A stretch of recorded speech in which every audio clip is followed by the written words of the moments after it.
নমস্কার বন্ধুরা, আপনারা সকলেই কেমন আছেন? পূজার চ্যানেলে আপনাদের সকলকে স্বাগত জানাই। তো আজ দেখো, আমাদের বাড়ির নিচে গণপতি ঠাকুর বিসর্জনে যাবে, তাই সকলে মিলেই আমরা সন্ধ্যায় আরতি করে নিচ্ছি গণপতি বাপ্পাকে। তারপরেই আমরা সকলে মিলেই বিসর্জনে নিয়ে যাব। তো সেই ভিডিওটাই তোমাদের সাথে আজ শেয়ার করলাম।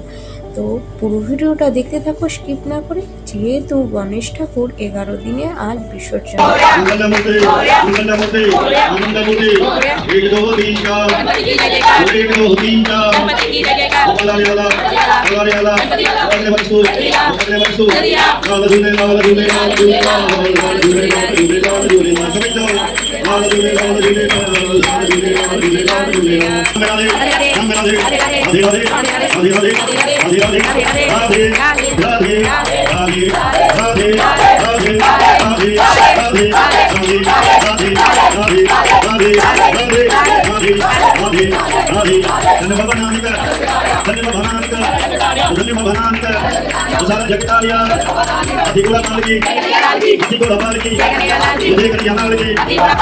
Hare Krishna Hare Krishna Krishna Krishna Hare Hare Hare Rama Hare Krishna Hare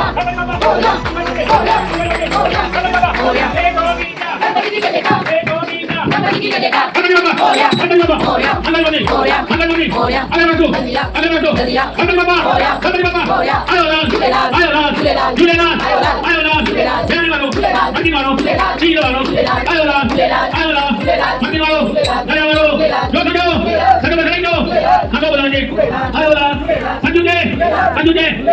এখন আরতি করে নিয়ে আমাদের গণপতি বাপ্পাকে বের করানো হচ্ছে, তারপরেই সকলে মিলে বিসর্জনে নিয়ে যাওয়া হবে।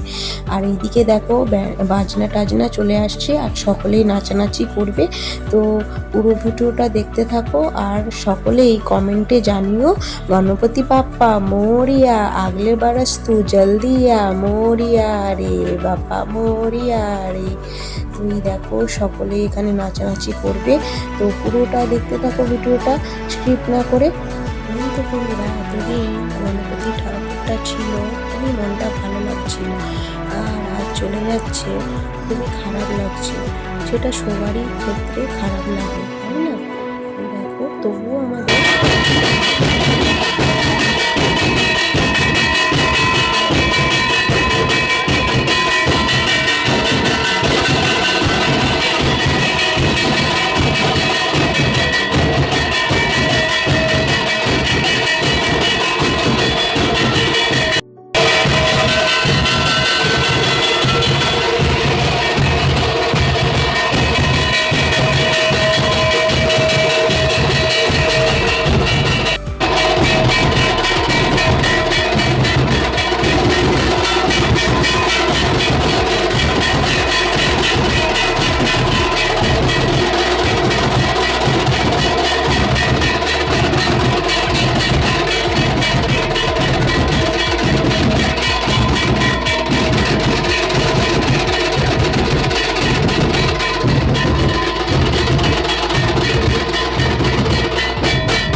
আজকের ভিডিওটাই এই পর্যন্তই বন্ধুরা, আবার একটা পরের ভিডিওটা আপনাদের সাথে শেয়ার করব। তো ভালো লাগলে একটা লাইক কমেন্ট শেয়ার করে দিও, আর চ্যানেলটাকে সাবস্ক্রাইব করতে ভুলো না কিন্তু, যাতে আমার পরের ভিডিওটা আপনাদের কাছে তাড়াতাড়ি পৌঁছে যায়। তো সকলেই ভালো থেকো, সুস্থ থেকো, আর সকলেই খেয়াল রেখো। তো চলো, টাটা, বাই বাই।